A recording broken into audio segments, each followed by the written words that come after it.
नीचे रख दीजिए उनके पास में, आपके पास में नीचे रख लीजिए. Just put it near the mouse. It will amplify, yes. इस तरफ रख लीजिए माउस अगर आपको कंफर्टेबल नहीं है.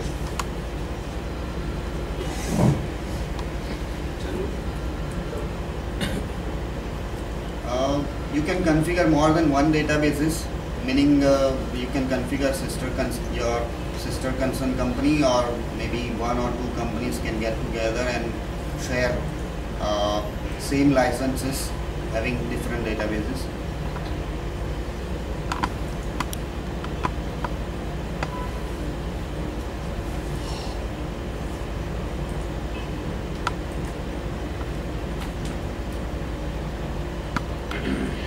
Web-based or it is? It's window-based, but database server can be configured in such a way, maybe on Ubuntu even, in such a way that we can configure multi-location system. That is possible. Database uses Sybase in this, not SQL. It is Sybase. Just Sybase. But Database SQL is based. Sybase. So if anyone knows about select statements, SQL, he can work with this database without any hassles. That's no problem. Basically, Timeline does not have right now accounting system for India. We do have it in Europe. For India, अभी हम accounting system नहीं लाए हैं because the taxation system would be different. But we are on the way to making integration with Tally. Tally में usually ऐसा approach मैंने देखा है इंडिया में कि अकाउंटिंग सिस्टम अलग होती है और बाकी का काम टैली में हम अलग करते हैं. सो ये जो सेकंड ऑप्शन जो है वो टाइमलाइन में आप क्या बोलते हैं एडॉप्ट कर सकते हैं. अकाउंटिंग सिस्टम आपकी टैली में चाहे तो इंडिपेंडेंट रख सकते हैं या फिर टाइमलाइन के साथ इंटीग्रेट करना चाहो तो वो भी किया जा सकता है. We are on the way, actually it's on testing right now, but customers and masters and all those are in specific conditions, they all are going to Tally. That's okay, no problem. So we are on the way to making integration with Tally. ये मेनू है. मेनू आप user खुद design कर सकता है. One user can have different menu, another can have different. So purchase का आदमी जो है वो प्रोडक्शन की मॉड्यूल्स न देख पाए, ऐसा कॉन्फ़िगर अगर आपको करना है तो आप कर सकते हो. यहाँ पर ये शॉर्टकट है SK1. This are the shortcuts to open the specific modules, but वो भी आप चेंज कर सकते हो. मेनू आप अपना कस्टमर मास्टर जो मैंने लिखा है वो आप क्लाइंट मास्टर या जो भी करना चाहो कर सकते हो. मेनू फुल्ली आपके कंट्रोल में रहेगा. पहले मैं थोड़ा सा आइटम मास्टर दिखाऊं. आज ऐसा करते हैं कि मैं स्पेसिफिक फीचर्स जो है वो नरेट कर लेता हूं, and then if you want we can make a secondary presentation taking your references. I made one item like A, which is a multi-level bill of material item, and Timeline can offer you n assemblies up to n level. So you can create assemblies, sub-assemblies, sub-assembly, sub-assembly. There is no limit on that. The structure of multi-level bill of material is something like this, which I have designed. Something like this. आप n level तक assemblies design कर सकते हो. एक raw material का part कहाँ तक कहाँ पर यूज़ हुआ है वो लिस्ट भी आपको बिल ऑफ मटेरियल में से मिल सकता है. So this is one item. Your we will have to mention whether this item is available for sales or purchase. Timeline में जितने भी डॉक्यूमेंट्स और मास्टर है, इंफॉर्मेशन आपको एक से ज़्यादा टैब में स्प्लिट होती दिखाई देगी. This is basic information, information related to prices, information related to relation with customer or supplier, production processes, part list, packing details. So ये टाइमलाइन, ये आइटम मास्टर है जो आपको लगता होगा कि अगर सुबह बैठूँ अगर एंट्री करना है तो शाम हो जाएगी. But it's not like that. Let me create one small item T123 maybe. want to create new, yes. I'll have to mention that this item is available for sales, purchase or production. तीनों भी कर सकते हो आप, there is no limit on that. And I'm done with the creation of a item. So सारे documents ऐसे ही बनते हैं, 5-10 सेकंड में बेसिक इंफॉर्मेशन दे करके आप क्या बोलते हैं काम खत्म कर सकते हो. बात जितनी डिटेल दोगे उतना आपके लिए ही अच्छा होगा, पर it's not that complicated.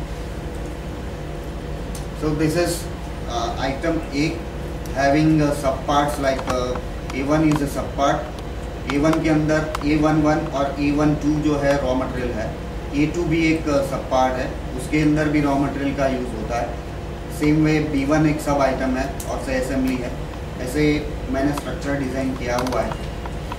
ये आइटम सेल्स और प्रोडक्शन के लिए ये स्पेसिफाई करने के बाद आपको मटेरियल रिक्वायरमेंट प्लानिंग का मॉड्यूल हेल्प कर सकता है कि कौन सा पार्ट आपको ए का ऑर्डर आता है तो कौन सा पार्ट आपको खरीदना है और कौन सा परचेज प्रोड्यूस करना है. यहाँ आप minimum stock maximum stock related data भी दे सकते हो जो मटेरियल रिक्वायरमेंट प्लानिंग में आपको हेल्प कर सकता है. और मिनिमम स्टॉक मैक्सिमम स्टॉक आप मल्टीपल वेयरहाउस अगर आपके वहाँ है तो अलग अलग वेयरहाउस के लिए भी ये दे सकते हैं. सो एक वेयरहाउस में आपकी एक आइटम का 10 नंग मिनिमम होना चाहिए, दूसरे वेयरहाउस में 20 नंग होना चाहिए. That kind of configuration is possible. Prices में यहाँ पर average price, basic price, lowest price, highest, last and fix, ये प्राइसेस आप इसमें कुछ एक प्राइसेस जो है सिस्टम अपने आप कॉन्फ़िगर करती है और बाकी की आप फिक्स कॉस्ट जो है वो आप प्रोवाइड कर सकते हो. On the basis of this prices you can calculate the costing of A production order. आपको बेसिक से कॉस्टिंग निकालना है प्रोडक्शन ऑर्डर का, आप निकाल सकते हो. आपको लास्ट प्राइस से निकालना है, निकाल सकते हो. ये क्वांटिटी डिस्काउंट भी आप दे सकते हो. ये आइटम का आप चाहे उतने कस्टमर के साथ या फिर सप्लायर के साथ रिलेशन सेट कर सकते हैं. वैलिडिटी ऑफ प्राइसेस आप दे सकते हो, क्वांटिटी डिस्काउंट कॉन्फ़िगर कर सकते हो. Atom having relation with one customer और सप्लायर. ये आइटम का रिलेशन जो है वो आप पैकिंग से भी दे सकते हो, मतलब कस्टमर का कस्टमर रिलेटेड पैकिंग. यहाँ पर पैकिंग अगर स्पेसिफाई करते हो तो ये आइटम, ये कस्टमर और ये पैकिंग ये रिलेशन में रहेगी. जब भी आप सेल्स ऑर्डर या प्रोडक्शन ऑर्डर बनाते हो, सेल्स ऑर्डर या परचेज ऑर्डर बनाते हो तो this kind of relationship will get established. Item master का बेसिक और कोर मॉड्यूल जो है वो राउटिंग है, प्रोडक्शन प्रोसेसेस हैं. मैंने इतने प्रोसेसेस डेमो के हिसाब से डिज़ाइन किए हैं, but that can be designed up to as per your requirement. Say for an example, पहला प्रोसेस जो है, पहला प्रोसेस आप इस तरह डिज़ाइन कर, मास्टर में इस तरह डिज़ाइन कर सकते हो. टर्निंग का प्रोसेस मैंने डिज़ाइन किया है. आपको सेटअप टाइम और एग्जीक्यूशन टाइम एक नंग बनाने का स्पेसिफाई करना है. उसके हिसाब से प्रोडक्शन ऑर्डर में आप अगर 250 नंग का प्रोडक्शन ऑर्डर बनता है, हमारा 1000 नंग का बनता है, तो ये सेटअप टाइम और एग्जीक्यूशन टाइम को लेकर के आप प्रोडक्शन प्लानिंग किया जा सकता है. यहाँ पर मुझे ये प्रोसेस परफॉर्म करने के लिए कौन सा मशीन, कौन सा रिसोर्स यूज़ करना है वो मुझे यहाँ असाइन करना है. ये कोई भी प्रोसेस जो है, ये टर्निंग, स्लॉटिंग, पंचिंग, कोई भी प्रोसेस है आपकी बैच प्रोसेस बन सकता है. So this is operation type master. ये ऑपरेशन टाइप मास्टर के साथ जो मैंने रिसोर्स एसोसिएट किया है वो यहाँ पर आप उसको स्पेसिफाई कर सकते हो. यहाँ पर this is our resource master. अगर वो मशीन है तो आपको मेंटेनेंस के इंटरवल देने होंगे, जिसके बेस पर उसके यूजेज के बाद सिस्टम आपको प्रॉम्प्ट करेगी कि whether this machine is in need of the maintenance और not. If it is employ then you don't need to. Machine के साथ आप आपका डिपार्टमेंट भी एसोसिएट कर सकते हो. मतलब आपकी प्रोडक्शन प्रोसेस जो होती है, सर्कुलेशन क्वांटिटी, वो कौन से डिपार्टमेंट में कौन सी कितनी आइटम है, दैट कैन बी एनालाइज्ड. ये मशीन जो है वो आप स्पेसिफाई कर सकते हो whether it is available all the time और प्लानिंग इज़ नीडेड. हमारे वहाँ यूजुअली 1, 2 या 3 शिफ्ट में काम होता है, पर कभी कभी ऐसा भी होता है कि एक मशीन 3 घंटा ही काम करता है, 6 घंटा ही काम करता है because of the some constraints. कोई आदमी, एक्सपर्ट आदमी को हम बुलाते हैं और वो 3 घंटा ही आता है, तो वो मशीन 3 घंटा ही काम करता है। पर यूजुअली हमारी 2 शिफ्ट या 3 शिफ्ट या 1 शिफ्ट में काम होता है। सो आप मल्टीपल शिफ्ट भी डिज़ाइन कर सकते हो। So this is our resource master. Timeline में रिसोर्स की रेफरेंस में देखें तो मशीन्स हैं, employees are also considered as resources, tools and the equipments which are used to perform quality check, they also are considered as resource in timeline. यहाँ पर ये machine जो है उसका कॉस्टिंग रिलेटेड डेटा आप दे सकते हो। Charges I mean charges can be free, maybe no charge, maybe in hours, maybe in quantity, maybe in kilogram. So those kind of in references of this parameters you can give the charges and the overhead costing to perform the costing of a production order. So यहाँ पर आप एक ये process करने के लिए आप setup time, execution time दोगे, उसके साथ कौन से मशीन यूज़ हो सकते हैं उसकी डिटेल्स दोगे। May be 1, 2, 3, there is no limit in mentioning the machines or employees along with the process. ये दूसरा प्रोसेस है, ये तीसरा है, चौथा है। ये प्रोसेस को कॉन्फ़िगर करने के लिए ये 2 चीज़ मैंने बताई। Apart from that setup time and execution time आपने जो यहाँ मेंशन किया है वो यहाँ फिर से आप ओवरराइड कर सकते हो। फिर ये प्रोसेस जो है वो उसकी कॉन्फ़िगरेशन के लिए और पैरामीटर्स भी है। इनपुट वेट अगर आप देते हो तो आपको ये भी पता चल सकता है कि प्रोसेस लॉस कितना होता है। फिर एक से ज़्यादा फर्नेस, अगर फर्नेस का एग्जांपल लूँ तो सभी जगह ऐसा होता है यूजुअली कि एक से ज़्यादा फर्नेस आपके पास है। तो यहाँ पर ऑल्टरनेटिव सेम मशीन अगर है तो ऑल्टरनेटिव रिसोर्स भी आप यहाँ स्पेसिफाई कर सकते हो। और टाइमलाइन में रिसोर्स ऑप्टिमाइजेशन का मॉड्यूल जो है प्लानिंग में, वो अगर आपकी पहली फर्नेस बिजी है तो system automatically will request you to start another furnace और may be third. Forget about furnace is example. अगर आपके पास एक से ज़्यादा मशीन है तो सिस्टम आपको प्रॉम्प्ट करेगी कि आपको अभी दूसरा मशीन शुरू करने की ज़रूरत है, अगर आपने यहाँ अल्टरनेटिव मशीन्स को स्पेसिफाई किया है। So this is a bit about production processes. Processes में भी आपके पास usually you must have more than one way to produce one item. So आप दूसरा रास्ता अगर क्या बोलते हैं एडॉप्ट करना चाहते हो तो वो भी कर सकते हो। This is another way to produce the same item and this is a third way.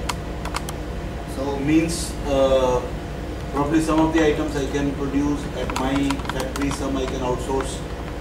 That's different. Say for an example. Different method यानी क्या होता है? Like for example, this is the product. इसको प्रोड्यूस करने का तो एक ही तरीका होगा ना, इसके अलग-अलग तरीके। It can be two ways, like it can be molded or fabricated. Okay. So there are two different process. और आप जो सवाल कर रहे हो वो ऐसा है कि ये प्रोसेस जो है क्लीनिंग का प्रोसेस, सपोज वो मैं आउटसोर्स करता हूँ। नहीं प्रोसेस नहीं।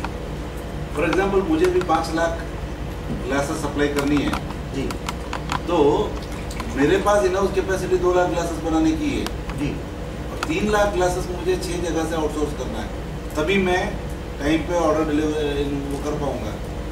और इसके लिए जो बेसिक रॉ मटेरियल है वो हम प्रोक्योर करके हम इनपैक्ट सप्लायर को देते हैं। ये जो प्रोसेस, ये जो क्या बोलते हैं, जो आइडिया जो है वो आप 2-3 टाइप से टाइमलाइन में मैनेज कर सकते हैं। एक तो ये प्रोसेस आप इस सारों को निकाल के एक प्रोसेस बना दो जो आप किसी को दे रहे हो। नहीं मतलब कुछ हम इंटरनली भी बना रहे हैं।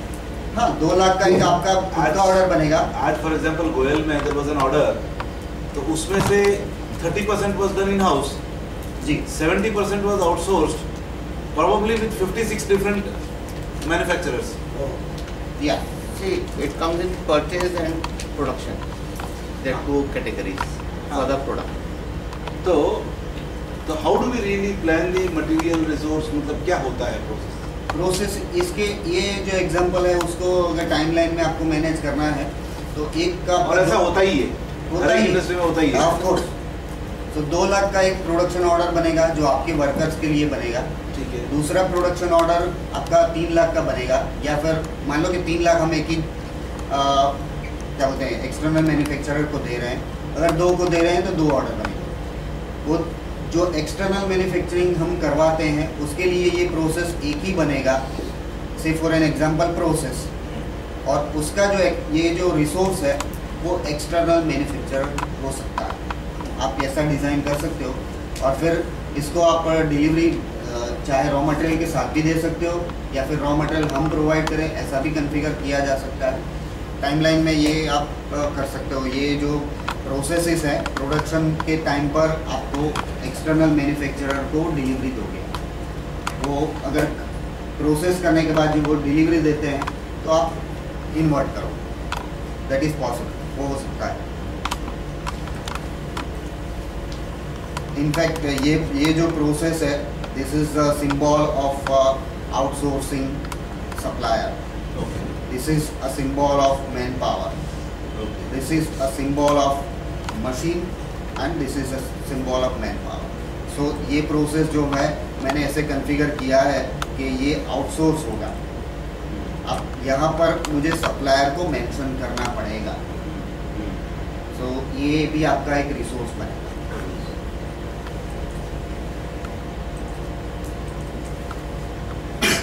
टाइमलाइन में आपको मतलब ये राउटिंग रिलेटेड एक और चीज़ है पार्ट लिस्ट। यहाँ पर मुझे मेंशन करना है कि ए बनाने के लिए मुझे क्या चाहिएगा।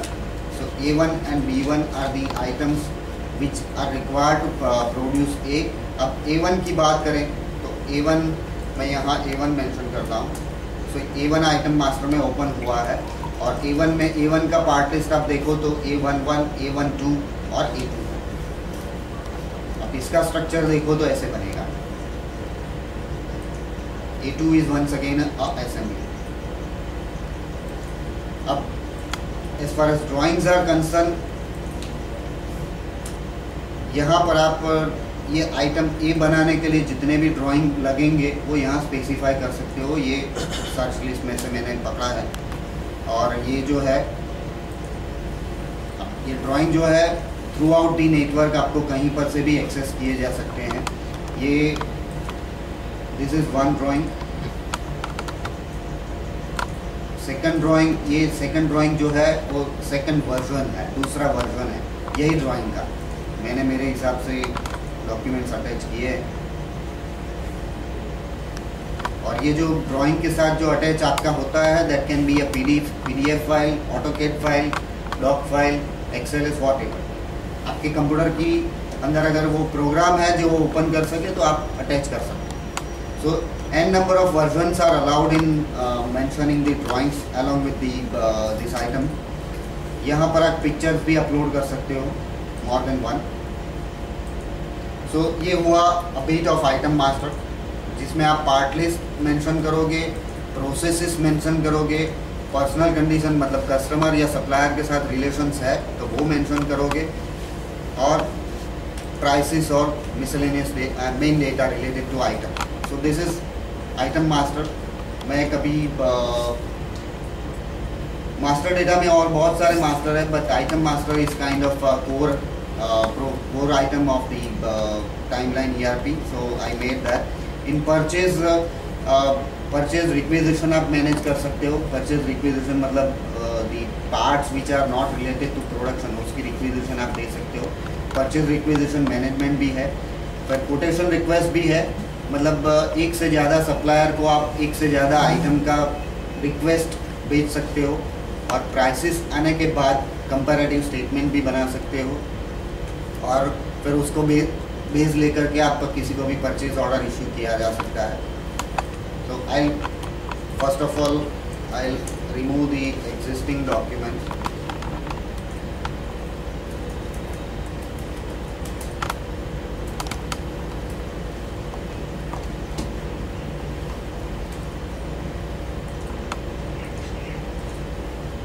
मैं एक सेल्स ऑर्डर बना रहा हूँ। जैसे मैंने कहा कि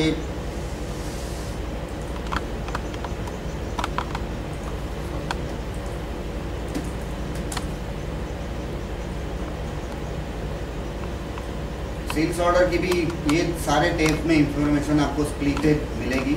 आई will make one new. I have to select one customer. ये कस्टमर के मैंने मेरे पास एक से ज़्यादा एड्रेसेस है. I can select any of the available address. Now this is the basic information of a sales order, where you can mention the purchase order given by the customer, or purchase order number, delivery date, and those things can be mentioned here. यहाँ पर customer related data है. यहाँ पर customer के जितने भी addresses है वो यहाँ मिले आप देख सकते हो. And here I'll have to mention one or more than one item. I'm making the sales order for A item. I'll have to mention the quantity. I can mention the price and discount and those things related to sales order, and I'm done with the making of the sales order. I'm saving it.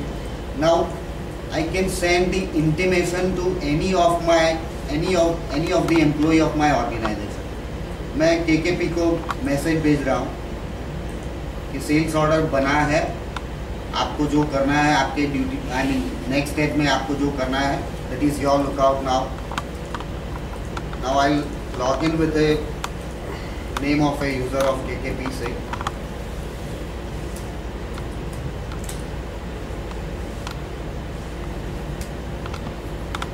All the labels will be in German?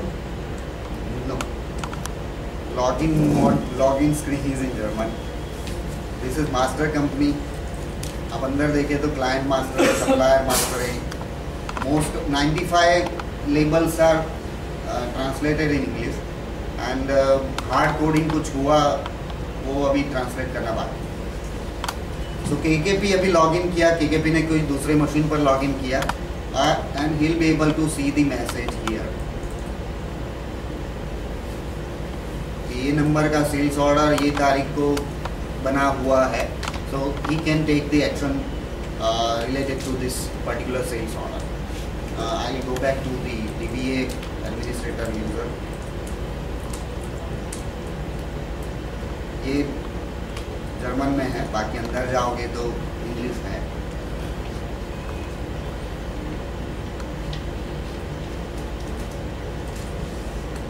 मैंने एक sales order बनाया था.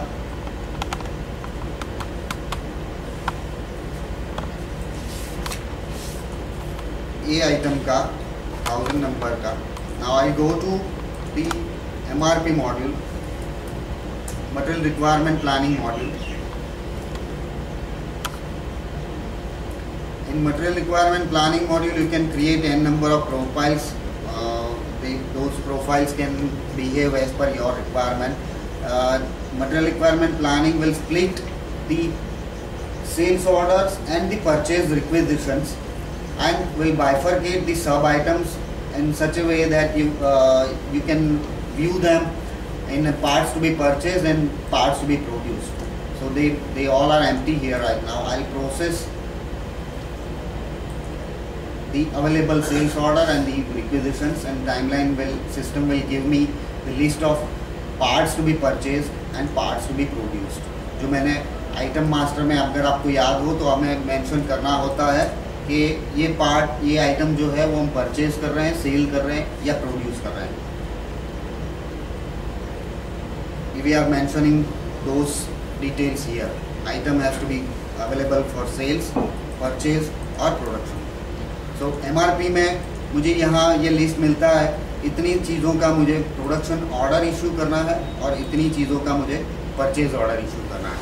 System is giving me a proposal quantity, keeping available stock in consideration, purchase order which already have been issued. वो दोनों चीज़ें ध्यान, reorder level, ये सारी चीज़ें ध्यान रख करके system is giving me the proposal quantity for this item, and these are the dates on which a purchase or production order has to be released. ये येलो है, बाकी के सब ग्रीन है. तो येलो के लिए ऐसा है कि B12 में येलो है. Y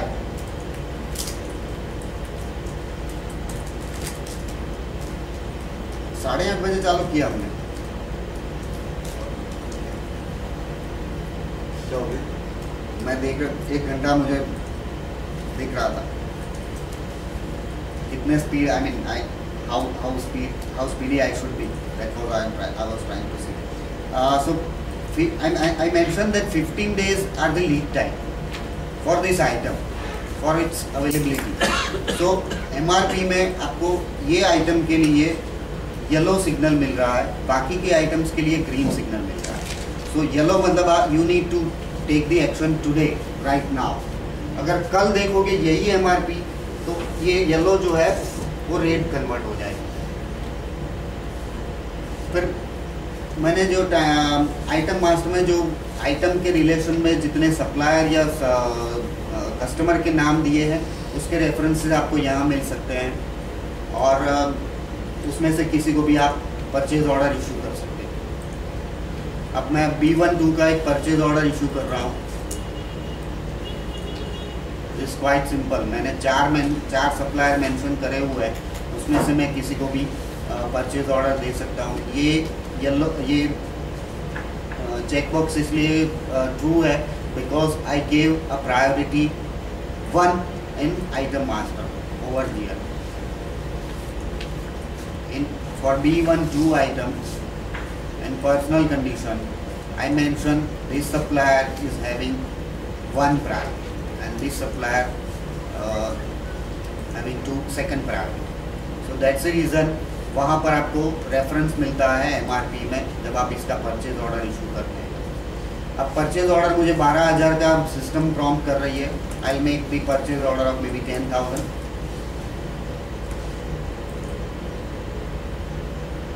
and